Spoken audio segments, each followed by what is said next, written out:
Hi everybody, sorry for the slight delay in getting this patchwork assessment presentation to you. We've been busy with third year assessment, so I'm just going to work through it for you just now, and hopefully that will help as you write up towards your deadline on the in May. Okay, so you would have discovered in the session itself about all of these, but I'm going to go over it again, starting with patch 2, which is the policy patch. Badly named because when we're talking about policy, we mean any higher order work that impacts on the way that mental health nurses go about their business with patients, clients or service users. So it's a broad definition. It can include a government strategy. So for example, as you see on the screen there, the new mental health strategy for Scotland, or any other health or social care strategy that impacts on your nursing work. Some of the other important ones might be something like mental health rights, relationships and recovery from 2006 and the updated version more recently. Also, you could even really talk about the NMC code of 2015 and how that impacts on your role as a mental health nurse. What's important is that you're related to mental health nursing. You might also think about legislation, for instance recent legislation on the integration of health and social care and creation of partnerships in Scotland has impacted on where and how mental health nurses work. You could talk about the Mental Health Act and how that impacts on your work, Adults with Incapacity Act, Child Protection Act. Really, again, it's anything that you can relate to mental health nursing work. Okay. You could even go as far as to talk about social security law and changes to disability living allowance and to PIP. And finally, one that might be maybe an easier option for in some cases is to think about clinical guidelines and how those impact on mental health nursing around about the conditions that your work is talking about. So most, if not all of them, will shape the evidence-based interventions that you use. So again, examples could be SIGN guidelines on depression, SIGN guidelines on schizophrenia, eating disorders, self-harm, dementia. It's really up to you how you go about doing that. Now what's important is about how you write it. You know, you're free to discuss. You have to manage your word count appropriately to show your knowledge and how this higher level guidance impacts on direct care. Of course, firstly, in your first paragraph, it's important to ensure your reader, that's your marker, knows what you've chosen to write about in terms of the policy and the disorder. Just a brief opening paragraph on that. Beyond that, it's important that you highlight the key recommendations from the policy, the legislation or the guideline, and how that will impact on your work, and that could be your next paragraph. Finally, and most importantly, you want to discuss the importance for care and treatment. So let me give an example of this. Perhaps you're writing about anorexia nervosa and your chosen policy would be rights, relationships and recovery from 2006. So the key point from that are about how we work with patients as equal partners in care, and how recovery is defined as a journey with ups, downs, and requires mental health nurses to adopt a particular approach with patients. So to discuss this, you might say that a strength of this particular in this particular disorder, is that patients often feel very out of control. You put a reference to the theory of anorexia nervosa, and that by taking a recovery focused approach, then you're assisting patients to identify strengths that they may have and take control of other aspects of their life. And saying that, you might also say that anorexia nervosa is one of the most lethal disorders of mental health, and you might reference the theory again, and it needs to be careful assessment of risk undertaken in terms of self-management for this particular disorder. You might also discuss how there was perceived gaps in the policy, how that how this policy helps the disorder. So for example, much of the work on recovery has been applied in adults, and yet anorexia nervosa may begin at a younger age, so there's a gap in knowledge and that might affect your group. Finally, you might discuss the opportunities for intervention this policy allows, so things like improving autonomy, self-management and development of a non-judgmental and non-confrontational care. This is important as anorexia nervosa's treatment resistance is common in anorexia nervosa. So again, you could reference that from theory. So, and then finally, you would just conclude with a closing sentence or two to summarise your work. You do all that within 500 words. So hopefully that gives you a sense of how you're structuring your discussion round about policy. Okay. So patch 3 is talking about the work of a third sector organisation. So that could be a charity, something like Mind that we have here, a pressure group, or some other voluntary organisation. We hope that it's going to link with your previous patches and the discussion on the disorder that you're talking about. And there's many examples, like Mind, the Richmond Fellowship, Barnado's, Beat, Young Minds, more local third sector organisations, Barnado's, Oxfam. I mean, really, again, the choice is yours and about how you make the link to your particular discussion. Okay. So again, how to write this patch. Again, it's difficult because you're constrained by word count, so you need to structure well. And again, you will look to make sure that the reader knows what your chosen group is and why you've chosen that group, and that would be your first paragraph. Quite straightforward.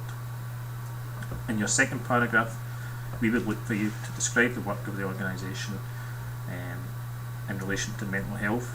Who do they work with? Importantly, how do they work, and what do they claim are their successes and impact of the group that you're talking about here. In your next paragraphs, again, you need to discuss the importance of this work.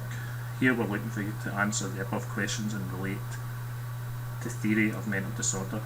So an example of this would be, for instance, the work that Mind does with depression.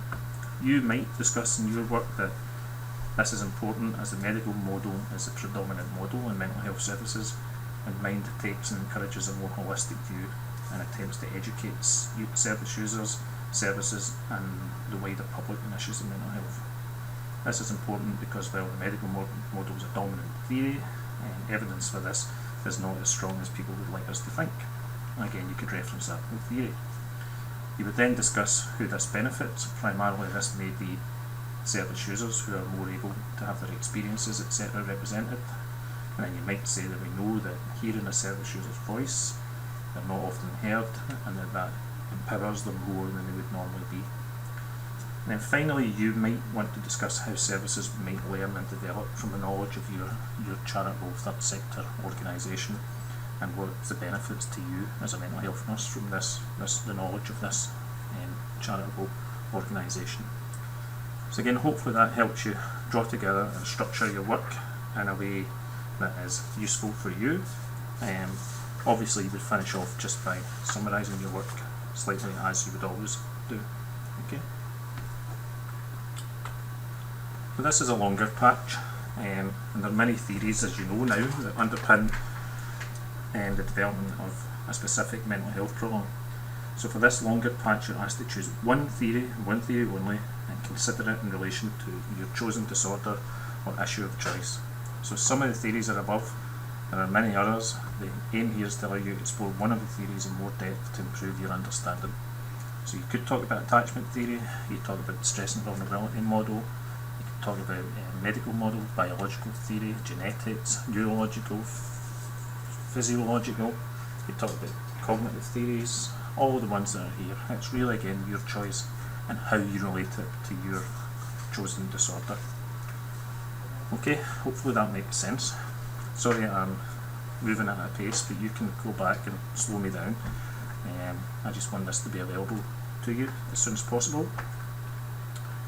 So this patch is deliberately longer and has 40 marks allocated to it. So getting this right will help you, and writing it correctly will help you. In your first paragraph again, you should discuss your chosen mental health issue once again. So just a brief discussion of the disorder in terms of, and really talk about how prevalent it is, the incidence of that disorder, and perhaps the prognosis for people who have that disorder or mental health problem. In your second paragraph, describe your chosen theory. So for instance, what is the principal belief guiding this theory? What does the theory say about mental health, and what does, In your third paragraph, you should say why this theory relates to your chosen disorder. So for example, and you would expect me to say this, you might choose attachment disorder, and then you might relate that to depression.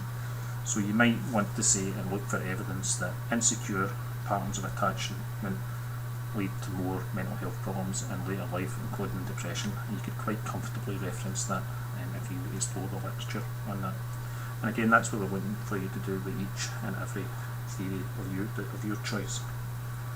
Then finally here, you should discuss how this impacts on the way that mental health nurses work. So for instance, let's look at attachment theory as an example. We know that this may cause issues with relationships in later life.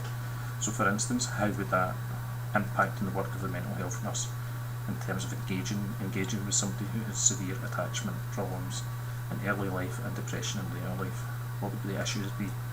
Also, what then might you do in the way of interventions, taking account of the fact that you feel attachment is a key issue in this depressive episode? So you might want to focus your work on relationships rather than pharmacology, for instance, or use both. Finally, what challenges does understanding this theory highlight for you? So in this case, how would you work with resistance and broach the issue of early experiences with your patient? In other words, talking about poor early attachments with patients and how that impacts on their current well-being.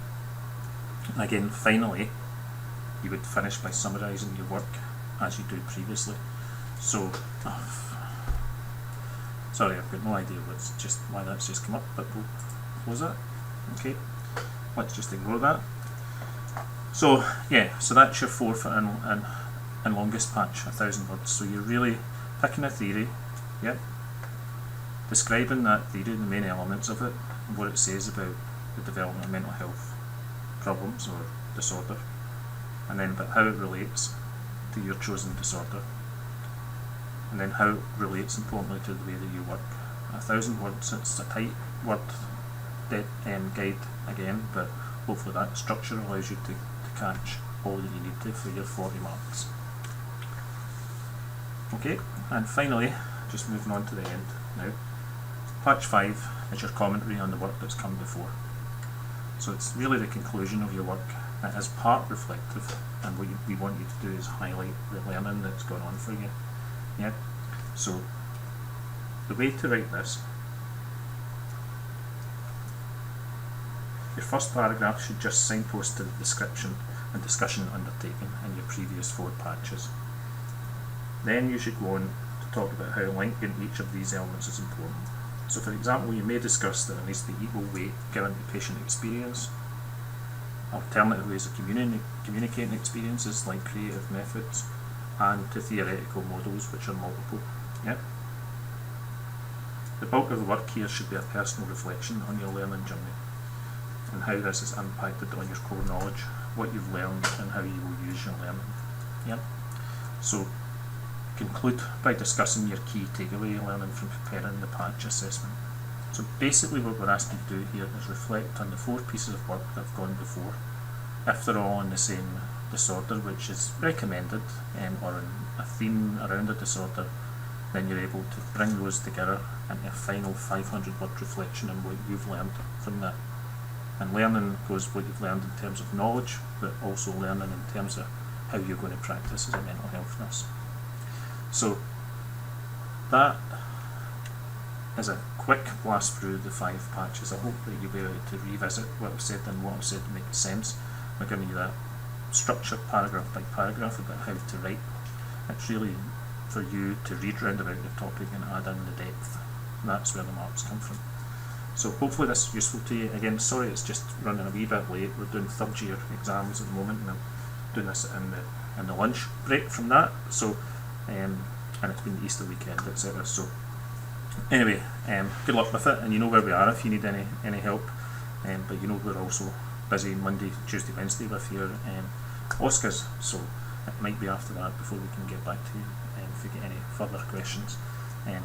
Good luck and take it easy. Cheers.